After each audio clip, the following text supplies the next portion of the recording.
नमस्कार दोस्तों, ज्ञान आयुर्वेद के चैनल में आपका स्वागत है। आज हम एक नए टॉपिक के साथ आए हैं जिसका नाम है विरुद्ध आहार यानी कि इनकम्पैटिबल फूड, या फिर दूसरी लैंग्वेज में मैं बोलूँ ऐसे कॉम्बिनेशन वाले, अपोजिट कॉम्बिनेशन वाले ऐसे खान-पान जिसका हमारे शरीर में एज़ अ पॉइज़न रोल होता है। कई बार हम जाने-अनजाने में कुछ ऐसे कॉम्बिनेशन वाले खान-पान कर लेते हैं जो हमारे शरीर में जाकर जो दोष होते हैं हमारे, यानी कि आयुर्वेद में 3 टाइप के दोष बताए गए हैं, वात, पित्त, कफ। इन सभी दोषों को इम्बैलेंस कर देता है, उनको बढ़ा देता है, उनको चलायमान कर देता है, लेकिन शरीर से बाहर नहीं निकालता है। जिसकी वजह से बहुत सारी बीमारियाँ हो जाती हैं, जैसे कि कई बार स्किन डिसीज़ेज़ हो जाती हैं, आईबीएस यानी कि गृहिणी रोग हो जाता है, नपुंसकता यानी कि उनको इनफर्टिलिटी का प्रॉब्लम होने लग जाता है, और भी बहुत सारी डाइजेस्टिव प्रॉब्लम्स क्रिएट होने लग जाती हैं।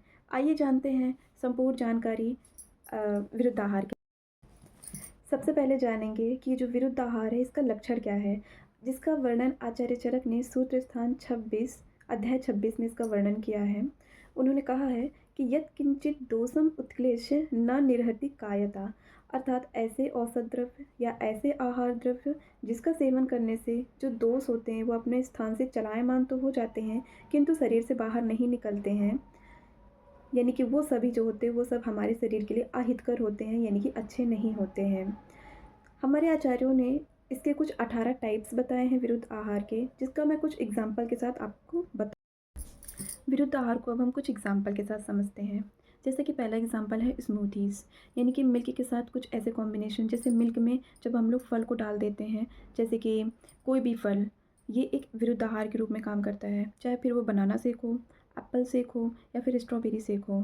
आयुर्वेद के अनुसार ये जो होते हैं एज अ टॉक्सिन हमारे शरीर में काम करते हैं। ये जो होते हैं ये हमारे शरीर में जाते हैं, सबसे पहले दोष यानी कि जो हमारा कफ और पित्त है उनको बढ़ा देते हैं, यानी कि उनको इम्बैलेंस कर देते हैं। फिर ये जाते हैं हमारी धातु, यानी कि बेसिकली हमारी रक्त धातु दूषित होती है और हमारी जो मज्जा धातु होती है वो बिगड़ती है, जिसकी वजह से हमारा सिस्टम जो होता है सही तरीके से काम नहीं कर पाता और आगे चल के स्किन डिसऑर्डर, इनफर्टिलिटी और भी बहुत सारी बीमारियाँ क्रिएट होने लग जाती हैं। सेकेंड एग्जाम्पल है दूध से बनी हुई चाय। आज के समय में लोग चाय के साथ चपाती का सेवन करते हैं, जैसे कि चाय के साथ बिस्किट का सेवन करते हैं, कोई भी नमकीन वाली चीज़ का सेवन करते हैं। ये सब एक विरुद्ध आहार है। विरुद्ध आहार का दूसरा एग्जाम्पल जैसे कि दही। दही को कई बार लोग नॉनवेज के साथ सेवन करते हैं। नॉनवेज में कुछ भी हो सकता है, जिसकी वजह से मांस धातु जो होती है वो विकृत होती है और जगह जगह शरीर में गांठें पड़ने लग जाती हैं। कई लोग दही को केले के साथ सेवन करते हैं, ये भी एक इनकम्पैटिबल फूड यानी कि अहितकर भोजन कह सकते हैं। दूसरा होता है दही और वड़ा यानी कि उड़द की दाल के साथ जो दही वड़ा, उड़द की दाल के जो बने हुए वड़े होते हैं और उसमें दही डाल करके जो सेवन किया जाता है, ये भी एक विरुद्ध आहार यानी कि इनकम्पैटिबल फूड है, जो हमारे सिस्टम के लिए अच्छा नहीं होता है और हमारे शरीर के लिए बिल्कुल भी अच्छा नहीं होता है। लंबे समय तक इसका प्रयोग करने से अनेक प्रकार की बीमारियाँ हो सकती हैं, स्किन डिसऑर्डर हो सकते हैं, इनफर्टिलिटी हो सकती है, आईबीएस, आईबीडी हो सकता है। जैसे विरुद्ध आहार का तीसरा एग्जाम्पल है शहद को घी के साथ सेवन करना समान मात्रा में। ये प्रकार का मात्रा विरुद्ध है। जी हाँ, अगर आप शहद और घी को समान मात्रा में सेवन कर रहे हैं तो ये एज अ टॉक्सिन हमारे शरीर में काम करेगा, लेकिन अगर हम लोग घी को ज़्यादा या फिर हम लोग शहद को ज़्यादा कम कर दें तो ये हमारे शरीर के लिए अच्छा काम करेगा। दूसरा एग्जाम्पल है शहद और गर्म पानी का एक साथ सेवन करना। जी हाँ, आयुर्वेद में ये एक संस्कार विरुद्ध माना गया है। आयुर्वेद में कभी भी शहद को गर्म करने के लिए नहीं कहा गया है। आप पानी यदि गर्म पी रहे हैं तो उसको थोड़ा देर ठंडा कर लें, इसके बाद आप उसमें शहद डालेंगे तो ये हमारे शरीर के लिए अच्छा होगा। कई बारी स्वाद के लिए कई सारे लोग दही को गर्म करके उसमें मिलाते हैं, तो ये भी एक गलत कॉम्बिनेशन वाला फूड है, इसलिए इन सब चीज़ों को अवॉइड करना चाहिए। ये एक इनकम्पैटिबल फूड है जो हमारे शरीर के लिए बिल्कुल भी अच्छे नहीं होते हैं और विभिन्न प्रकार की बीमारियाँ क्रिएट करने के लिए ये एक कारण हो सकते हैं, एक निदान हो सकते हैं।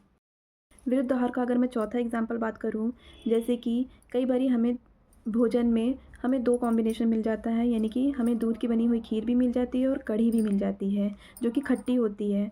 तो इन दोनों को हमें साथ में कभी प्रयोग नहीं करना है, या तो आप कढ़ी खा लीजिए या फिर आप दूध की बनी हुई खीर खा लीजिए। यदि इन दोनों को एक के बाद एक भी अगर इनका आप सेवन करते हैं ना, तो ये भी एक इनकम्पैटिबल यानी कि गलत कॉम्बिनेशन वाला खाना हो जाता है।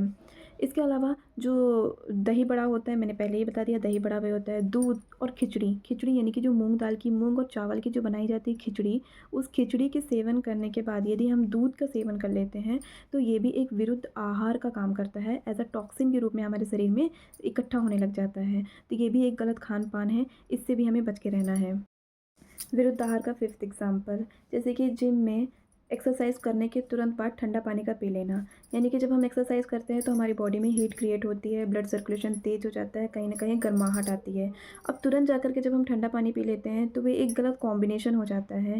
यानी कि जो जाता है वो हमारे शरीर के लिए बहुत ही गलत काम करता है, बहुत सारी बीमारियाँ क्रिएट करने लग जाता है, जिसके बारे में हमें बिल्कुल भी ज्ञान नहीं होता है। नेक्स्ट है रात्रि में दही का सेवन करना। जी हाँ, रात में कभी भी हमें दही का सेवन नहीं करना चाहिए। जो रात्रि में दही के सेवन करने से बहुत सारी बीमारियां बनती है और ये पूर्ण तरीके से विरुद्ध आहार है, इनकम्पेटिबल फूड है।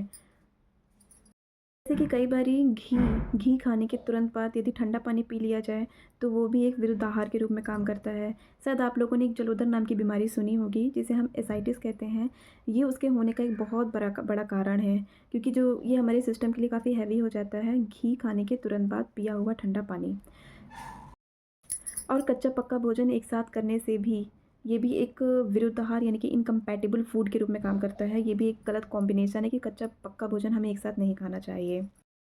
अगर मैं इसकी चिकित्सा के बारे में बात करूँ तो इसकी चिकित्सा कुछ इस प्रकार है। आचार्यों ने सबसे पहले बताया है कि इसके लिए हमें निदान परिवर्जन चिकित्सा करना चाहिए। यानी कि हमें सबसे पहले, अगर हमें इस बारे में मालूम है, हमें सबसे पहले इसको छोड़ देना चाहिए, पूरी तरीके से हमें इसे छोड़ देना चाहिए। यदि हम कुछ बीमारियों से ग्रसित हैं, जैसे कि स्किन डिसऑर्डर है, आईबीडी, आईबीएस, यानी कि अगर हमें यदि आपको ग्रहणी रोग है, यानी कि खाना खाने के तुरंत बाद यदि आपका पेट साफ़ होता है, खाना अच्छे से नहीं पचता है, डाइजेस्टिव कोई ना कोई प्रॉब्लम है, पीनस रोग है, इनफर्टिलिटी की दिक्कत है, इसके बावजूद अगर आप ऐसा भोजन कर रहे हैं तो ये एक उपचार विरुद्ध हो गया। यानी कि ये बीमारी जो होगी वो ठीक नहीं होगी, बढ़ती चली जाएगी। इसकी चिकित्सा सिर्फ मात्र कुछ 3 ही बताई गई हैं, जैसे कि निदान परिवर्जन चिकित्सा, यानी कि हमें निदानों को पूरी तरीके से छोड़ देना चाहिए। दूसरी चिकित्सा वमन बताई गई है। वमन यानी कि इसमें उल्टी करा करके दोषों को बाहर निकाला जाता है। विरेचन यानी कि दोष प्रकृति देख करके उसको विरेचन के द्वारा भी शरीर से दोषों को बाहर निकाला जा सकता है। और समन चिकित्सा यानी कि कुछ औषधि दे करके इसको समन कर दिया जाए। इसके अलावा कुछ लोगों के लिए कई बारी जन्म से कुछ चीज़ें लोग खाते हैं तो वो उसके लिए साथ में हो जाती है, तो उनको ये चीज़ें नुकसान भी नहीं करती हैं, भले ही वो फ्रिक्वेंटली इसका यूज क्यों ना कर रहे हों। इसके अलावा कई लोग डेली व्यायाम करते हैं जिसके शरीर पे विरुद्ध आहार का कोई असर नहीं पड़ता है। कुछ लोग होते हैं जो साल में 1-2 बार ये कॉम्बिनेशन का प्रयोग करते हैं, या महीने में कभी 1 बार ही इस कॉम्बिनेशन का प्रयोग करते हैं। तो थोड़ी-सी, मतलब थोड़ी मात्रा में खाया हुआ भोजन या फिर इस प्रकार का कॉम्बिनेशन शरीर के लिए अहितकर नहीं होता है। यानी कि इससे उनके शरीर में कोई फ़र्क नहीं पड़ेगा। लेकिन अगर आप लगातार इनका सेवन कर रहे हो और अभी तक आपके पास इसकी जानकारी नहीं थी, अभी आपको इसकी पूरी जानकारी हो गई है, तो अच्छा यही होगा कि इसे अब आप अवॉइड करिए और होने वाली बीमारियों से बचिए। And thank you. और ये वीडियो सिर्फ़ आपकी जानकारी के लिए था, ताकि हम गलत खान-पान से बच सकें। Thank you.